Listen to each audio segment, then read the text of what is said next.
Assalamualaikum warahmatullahi wabarakatuh. Perkenalkan, nama saya Rizja Dwinda Lestari, NIM 877330804, Fakultas Keguruan dan Ilmu Pendidikan Prodi Pendidikan Guru Sekolah Dasar. Ini saya akan menjelaskan sistem pencernaan pada manusia. Pencernaan makanan adalah serangkaian tahapan di mana makanan akan dipecah menjadi molekul-molekul kecil agar dapat diserap dan digunakan oleh tubuh. Secara umum, proses ini melibatkan dua jenis pencernaan. Yang pertama yaitu pencernaan secara mekanik dan yang kedua yaitu pencernaan secara kimiawi. Pencernaan mekanik merupakan pencernaan pemecahan makanan melalui gerakan fisik seperti mengunyah dan meremas oleh lambung. Kemudian yang kedua yaitu pencernaan secara kimiawi. Pencernaan secara kimiawi yaitu pemecahan makanan dengan bantuan enzim dan zat kimia seperti air liur, asam lambung, dan empedu. Pada sistem pencernaan manusia, tahapan-tahapannya dimulai dari mulut, kemudian kerongkongan, lalu lambung, kemudian usus halus, lanjut pada usus besar, dan anus. Pada mulut terjadi dua proses tahapan pencernaan. Yang pertama yaitu proses pencernaan secara mekanik dan kimiawi. Pada proses mekanik, gigi akan mengunyah dan menghaluskan makanan. Sedangkan pada proses kimiawi, liur yang mengandung enzim amilase atau betialin akan memulai memecah karbohidrat menjadi gula atau glukosa. Makanan yang sudah dilumat dan dibasahi disebut bolus, yang kemudian akan didorong oleh lidah menuju ke kerongkongan. Yang kedua yaitu kerongkongan atau eksofagus. Pada eksofagus tidak terjadi pencernaan mekanik dan kimiawi yang signifikan.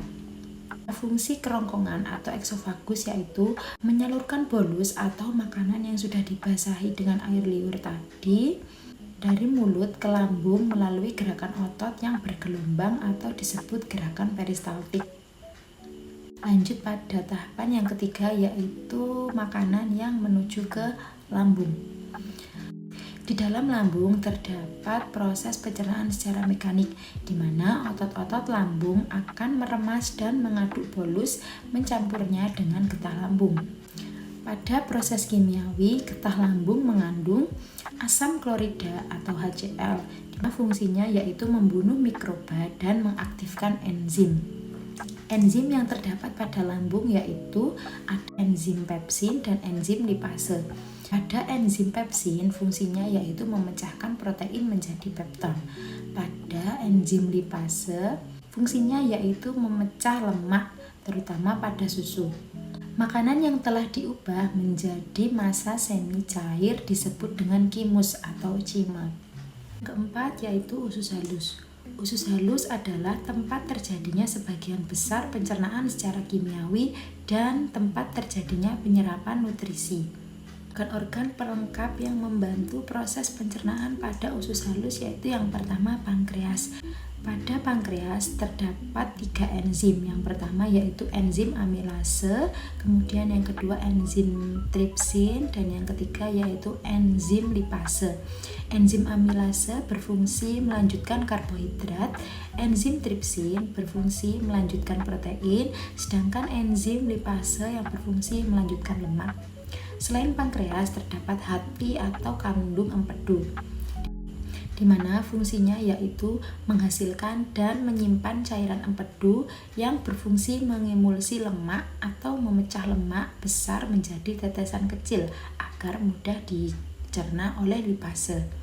Nutrisi yang sudah dipecah menjadi molekul-molekul kecil seperti glukosa, asam amino, asam lemak, dan gliserol kemudian diserap melalui dinding usus halus ke dalam pembuluh darah dan diedarkan ke seluruh tubuh.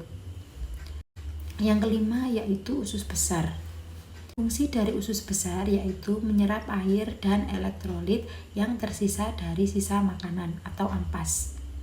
Sisa makanan yang tidak tercerna akan mengalami pembusukan oleh bakteri baik seperti Escherichia coli untuk membentuk dan memadatkan massa feses. Yang keenam yaitu rektum. Pada rektum, bagian usus besar akan berfungsi menyimpan feses sementara.